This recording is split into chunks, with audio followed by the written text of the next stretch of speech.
유튜브 채널에서 올라오는 이강인 하이라이트를 보면 20살의 플레이라고는 믿기지 않습니다. 화려한 드리블과 패스, 우리나라에서 이렇게 기술적인 선수를 본 건 이강인이 최초일 정도였죠. 이강인 하이라이트 영상 댓글만 보더라도 이강인을 옹호하는 사람들로 꽉 차 있었는데요. 그리고 여기서 나온 의문점, 왜 이강인을 쓰지 않는 걸까? 저런 선수를 쓰지 않는 건 오히려 팀의 마이너스이지 않나? 라는 생각이 떠올랐습니다. 그래서 저는 풀경기를 한번 돌려봤습니다. 그리고 난 후에 느낀 이강인이 잘하는 것들.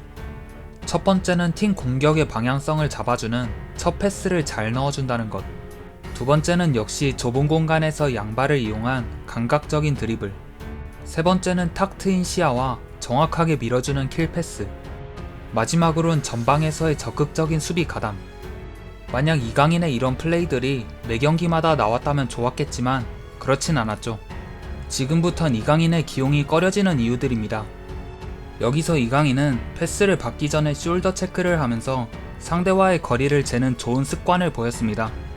그리고 공을 잡은 이강인이 할 수 있었던 두 가지 빌드. 먼저 바로 앞에 선수와 원투 패스를 주고받으며 빠르게 이동합니다. 이때 상대 오른쪽 윙어는 이강인을 막기 위해 중앙으로 좁힐 수밖에 없는데요. 그러면 왼쪽에서 오버래핑을 하고 있던 왼쪽 풀백에게 공을 툭 밀어주는 빌드. 그 다음 빌드는 앞에 선수에게 패스하고 그 선수가 어그로를 끈 다음 오른쪽에서 이동하는 풀백에게 패스를 넣어주는 것이죠. 어떤 빌드가 되었던 간에 이강인은 패스를 줬어야 했습니다. 그러나 이강인의 선택은 드리블 돌파. 이강인은 드리블 속도가 느려 상대 선수에게 따라잡혔고 결국엔 위험지역에서 공까지 빼앗겼죠. 다만 온전히 이강인의 잘못만 있었다고 보기엔 어려운 것이 이강인이 드리블로 치고 나갔을 때 최전방에 있던 선수가 빈 공간을 활용하지 못했다는 점도 있었습니다. 어쨌거나 여기서 나온 문제점은 공의 소유 시간이 길다는 것이었는데요. 그런데 이 장면에서도 같은 문제점이 나옵니다. 이강인은 상대 3선과 2선 사이에 위치하면서 좋은 포지셔닝을 취하고 있습니다. 그리고 그곳에서 패스를 받죠.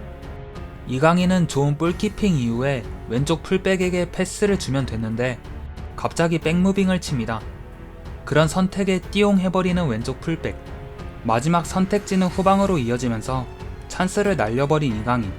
현대축구 공미 한정, 외질, 이스코같이 볼 소유 시간이 길면서도 느린 고전적인 선수들이 사라지고 마운트, 덕배, 부페같이 빠른 판단을 내리는 스피디한 선수들이 트렌드인데 이강인은 전자에 속하는 편이라는 점이 아쉽습니다.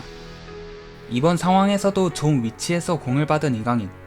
몇 번의 터치 이후에 왼쪽 윙에게 패스합니다. 그런데 그 전에 빠른 오버래핑을 시도하고 있던 왼쪽 풀백. 그러나 이강인은 그와 같이 올라가면서 아랫선에서 윙어의 공을 받아줄 선수가 없게 돼버렸죠. 이강인의 오프더볼 움직임이 아쉬웠던 장면은 또 있었습니다. 팀의 역습 상황. 이강인은 중앙에 위치하고 있습니다. 팀의 스트라이커가 안으로 좁히면서 하프 스페이스에 커다란 공간이 만들어졌는데요. 이때 이강인이 빠르게 그 공간으로 들어갔더라면 패스를 받고 좋은 기회를 맞을 수 있었던 발렌시아. 하지만 이강인은 그곳으로 이동하지 않았고 상대의 협력 수비에 의해 역습은 무산됩니다. 또 이강인은 사소하지만 좋지 못한 습관이 있었는데요. 이강인은 패스를 받은 다음 본인 앞에 넓은 공간이 있어 그대로 치고 나가면 됐습니다. 그런데 평소에 무의식적으로 나오는 공을 사이드로 빼는 버릇을 이때도 하면서 역습 템포를 스스로 죽였습니다. 이강인은 곧바로 종적인 드리블을 시도했지만 가속도가 붙은 상대 선수에게 얼마 지나지 않아 따라잡히고 맙니다. 지금까지의 내용들을 집약해보면 이강인은 나이에 비해 그 이상의 기술들을 갖추고 있다는 사실은 분명합니다. 그러나 공을 가지고 있지 않은 상황에서의 움직임, 오랜 공소유 시간, 지나친 횡적인 움직임 등 문제로 삼을 만한 것들도 있었죠. 이강인이 2001년생이라는 점을 감안한다면 앞으로 더욱 크게 성장할 잠재력이 있는 데는 동의합니다. 하지만 나중에도 이런 것들이 개선되지 않는다면 이강인의 천재적인 재능이 여느 유망주들처럼 묻혀버릴 것입니다.